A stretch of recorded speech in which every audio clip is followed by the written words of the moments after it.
Hey, what's up guys? I'm back with another car review. So this time we're going to be doing something a little bit different. This car is not modified at all, and it's going to be starting the third and hopefully final series on my channel where I basically am going to be reviewing normal cars, normal everyday cars that people might actually want to buy, and give my perspective as a car guy on practicality and also as a normal everyday user comparing it as a daily. As you guys know, I have a Focus RS, which is my primary content on this channel, and then I do interviews with people who have cool modified cars that are really unique. And if you check right up here, you will see that I actually have linked the video to a really cool F-250 that I just recently reviewed.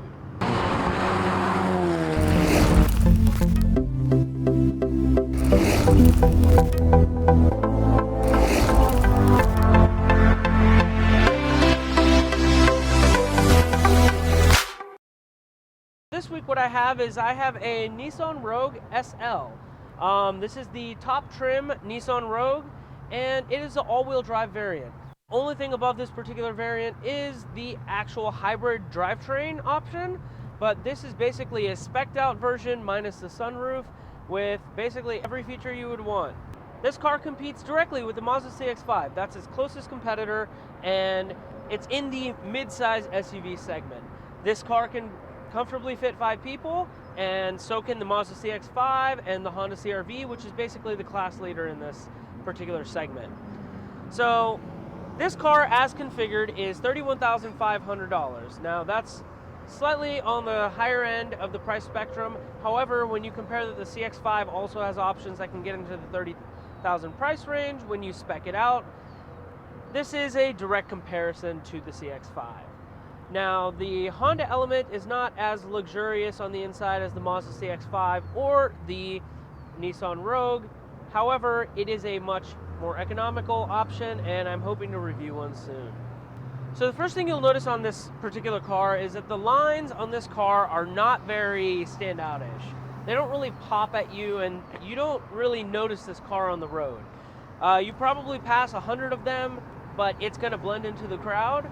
And unlike some of the other cars in this segment, which have gone for loud and very sharp detailed lines, so like over here you have like really sharp accented lines that run along the chassis, Nissan has taken a different approach. They've spent all that extra money that some of these car companies are spending on the outside of the vehicle to make it look cool and attract new buyers that are younger crowd. Nissan has spent all that money on the inside, making the ride nice and plush. Everything you touch does not feel plasticky, and you feel like you got all of your money's worth on this particular vehicle. So under the hood, we have a 2.5 liter 4-cylinder automatic transmission with intelligent all-wheel drive. All intelligent all-wheel drive really is it's an all-wheel drive system that shuts off the wheels when not in need, and then it kicks them on when you actually need a little bit of assistance with traction. It's basically a fancy way for them to be able to make this car primarily front-wheel drive and give you the confidence that you need when you're in the mountains or in the snow for some rear traction. This particular motor is able to get 32 miles per gallon on the highway and 25 miles per gallon in the city. The way Nissan was able to achieve this particular number is because of their CVT transmission.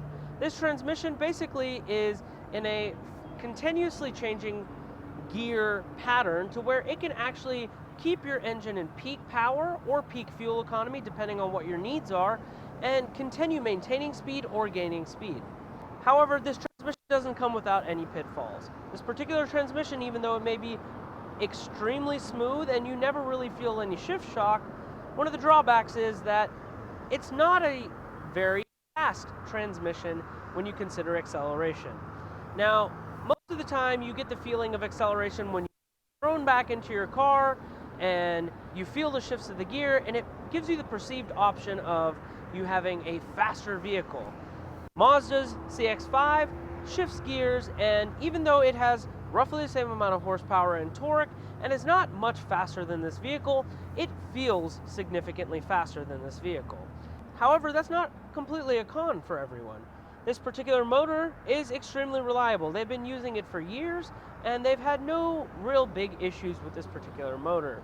From a reliability perspective, it's a Nissan, so parts are not going to be too expensive. Upkeep and maintenance is not going to be much outside of your traditional oil changes and filter changes. Hey guys, so yesterday Mother Nature wasn't playing so nice, so today we're back again to continue the inside of this vehicle. So one of the cool things this car has is the automatic lift tailgate, and then it lifts straight into a very spacious trunk.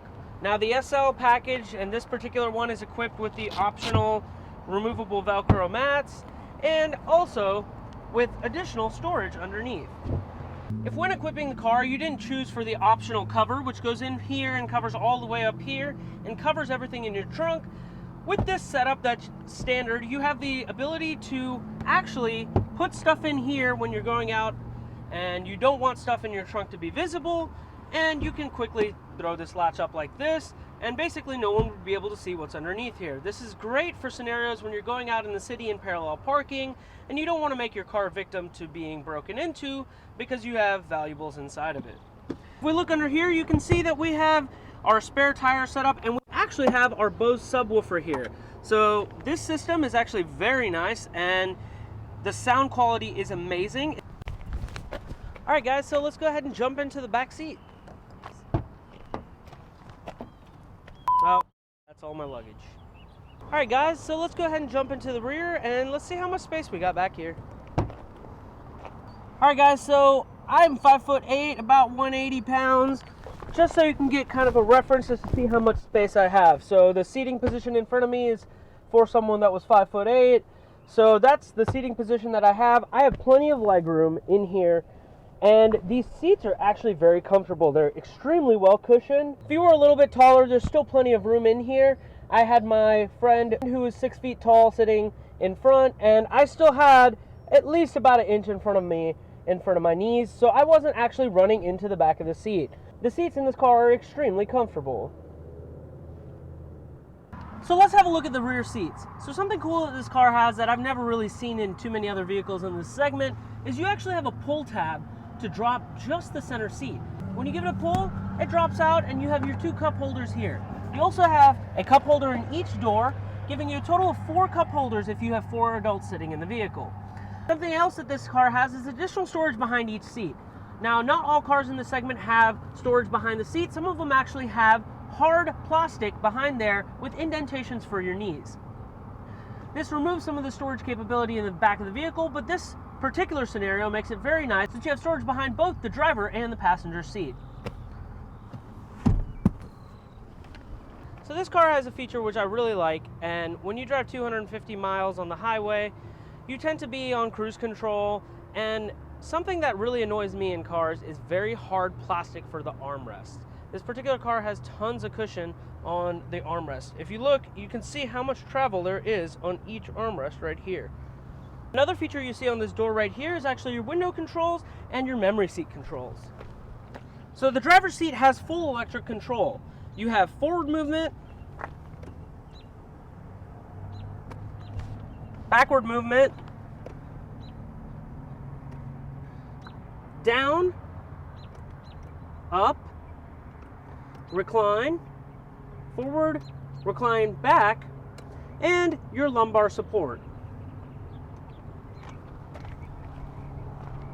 So inside the car, this car has tons of buttons and features. This car comes equipped with their enhanced cruise control. Basically, it's a semi-autopilot style driving which allows you to maintain lane and maintain speed based on the car in front of you. So basically, you could be on the highway with your hands on the wheel, just very lightly touching, and it will maintain lane for you and keep up with the flow of traffic. If the car in front of you stops, it'll come all the way down to a stop. At that point, you do have to take over as it will not start again. However, that is something that's really nice with the adaptive cruise control that's an option in this vehicle. There's also a bunch of features down here if you look. So we have a heated steering wheel, a way for you to lock the all-wheel drive. As I had mentioned earlier, this all-wheel drive system is intelligent. All that means is that this particular all-wheel drive system biases front-wheel drive and will send power to the rear when you absolutely need it for lack of traction. However, if you're off-road in gravel or in snow and you need to absolutely ensure that your all-wheel drive is always on, you can just click this button. Another feature is the Sport and Eco mode. Eco mode just basically tells the transmission that you are aiming for driving economically, and it'll change how often the shifting of gears happens. You also have traction control lights here, change the feeling of how the steering is, opening the automatic lift tailgate, and opening the fuel door. On the passenger side, we have electric controls also. However, we do not have lumbar support. So you have recline, up and down, and forward and back seat movement. Alright guys, so we're inside the car now, and I just wanted to show you the infotainment system. If you have a smartphone, the infotainment system is great. It supports Android Auto and Apple CarPlay in the base configuration of the stereo, and it's very easy to set up. All you do is plug in your USB cable and plug it into your phone. If you have an iPhone or Android, you will see the splash screen for whatever you're connecting to, and instantaneously your screen will change in the infotainment center. You can quickly access apps that you have running on your phone, and you can easily go back to the Nissan screen. This will take you back to the factory stereo, and you can go ahead and click around in there. Bluetooth pairing was very simple in this particular car, and I've not had any issues maintaining a Bluetooth connection if you don't want to use Android Auto or Apple CarPlay. Alright guys, so let's go ahead and turn on the car.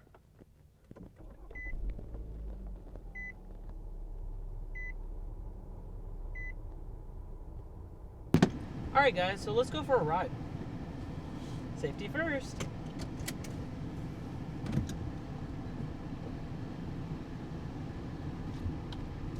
So one of the cool things about this particular vehicle is the fact that this transmission, although I'm not a huge fan of it, does make this car very smooth and easy to drive.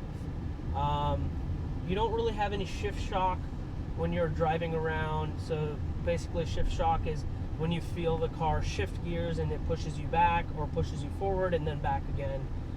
So you have none of that.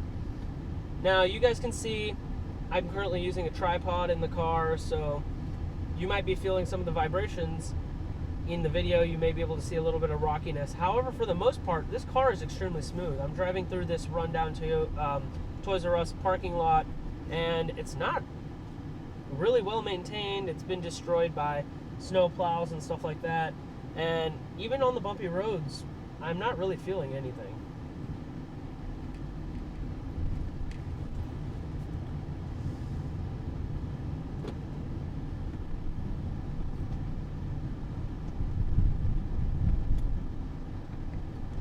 So I'm going to quickly turn off the AC and jump on the highway, and you guys will see how quiet the inside of this vehicle actually is.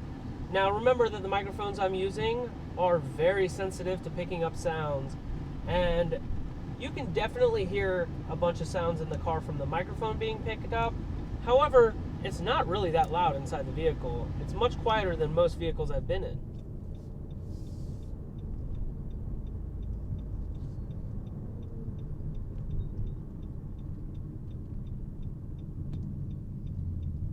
Alright, so we're jumping on the highway now, and I'm going to start accelerating, and I'm going to put my foot all the way to the floor on the entrance ramp for the highway, and you'll see that this car is not really that fast, but it does get a little bit loud when you're accelerating. And on 3, 1, 2, 3.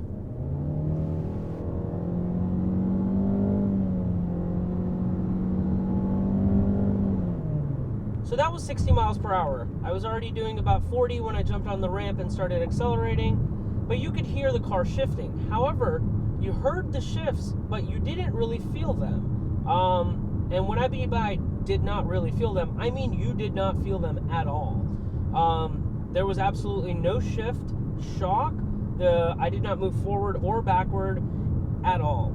So now let's go ahead and take a listen. I am currently at highway cruising speeds. I'm going to get up to 70 and put the car on cruise control.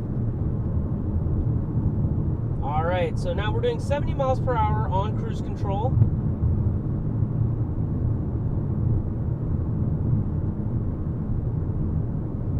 You can hear the inside of the car is very quiet. The roads are a little bit bumpy, and I'm actually not really feeling any of the bumps. I can see the little ridges in the road, but there's not really much that you can actually feel. This is also a great time for me to show off the intelligent cruise control. So I currently have it on cruise control, and I'm letting go of the wheel. Now it is maintaining lane as I'm going through turns, and it is able to maintain speed based on who's in front of me and who's behind me. It has rear collision detection to where it'll start flashing the lights, letting you know that you're about to run into something when you're in reverse, and then it'll actually brake for you. So let's say you're pulling out of your driveway and a kid runs by and you don't see the kid in time. Not to worry, the car will actually slam on the brakes for you. And I experienced this earlier today when I was backing up. I saw a sign behind me, but I was continuing to move back, and the car thought I didn't see the sign, and it go ahead and quickly hit the brakes for me. I was only doing about 2 miles per hour, so it's not too jarring, and it was a really cool feature. So right now, you'll see again, I am currently on cruise control. There's a truck in front of me, and I'm actually able to let go of the wheel completely, and it's maintaining lane. It is now warning me, and it will continue warning me for about 10 seconds that I need to grab the wheel. That beeping you hear is telling me to grab the wheel. So if I grab the wheel, the beeping will go away. You're not supposed to use this as an autonomous driving mode. However, it is a very nice assistance when you're on the highway. It'll maintain the lane for you and handle traffic for the most part, and you don't really have too much that you have to do. Going over some bumps. So this is a perfect opportunity to talk about my favorite feature of this car. I mentioned it earlier, but it's this elbow rest right here. It is extremely soft and very comfortable for long rides. When I'm riding down the highway, I often keep my elbow right there, and elbow pad is nicer than the one in my personal Focus, in my Jetta, and many of the rental cars that I've had over the course of the last 2 years. I've never really come across, outside of luxury sedans, which are generally priced upwards of $40,000, anything that's this comfortable on the interior. The entire dash has a nice rubberized feeling, which is very nice and soft, and there's leather that runs across the trim of this entire vehicle on the sides. Fuel economy in this vehicle is actually very good. You get 25 miles per gallon in the city and 32 miles per gallon on the highway. While I've been driving this car, I've been driving it very hard, jumping on the throttle a lot in the city, and also when I'm on the highway, just mashing the gas pedal, jumping onto entrance ramps, and I'm still averaging 29.9 miles per gallon between the 250 miles that I've driven. At least 150 miles of that has been highway miles. However, everything else in the 250 has been city driving, and I'm still maintaining this amazing gas mileage. This vehicle is awesome if you need a vehicle that's a little bit larger than a sedan. However, you don't want a full-size SUV. This particular vehicle will fit the bill perfectly, and at $31,500 with this full equipped, including the premium stereo, leather everywhere, and the only feature missing in this particular vehicle is actually the sunroof. This is a great bargain buy. So one of the things I really liked about this vehicle at this price point was how much attention to detail they paid on the interior of the vehicle. The interior of this vehicle is very nice. All the materials you touched were very nice. It didn't feel super cheap or super plasticky. And overall, the interior of the car is amazing. However, my least favorite part of this car is the outside. This car looks boring. The outside is not very attractive to me. It doesn't look sporty, and it really doesn't catch your attention, or people don't really notice the vehicle, let alone know what a Nissan Rogue is when you tell them. So let's go ahead and talk about the performance. This car, as I mentioned when we were talking about the engine, I'm not a huge fan of the way the transmission shifts. It's a very good, smooth transmission. You barely have any shift shock. But for someone who's looking for something that feels sporty, this will not feel sporty to you, since you never really feel the engine shift, and it just kind of has the car stay in peak power at all times. Now, handling on this car is mushy. There's tons of body roll, and when you turn left or right at any sort of speed, like I did, you really get to understand that they went 100% for comfort on this suspension, And there is absolutely no sportiness in the suspension. When you turn left at 30 miles per hour, the entire car rolls. And when you turn right, it does the same.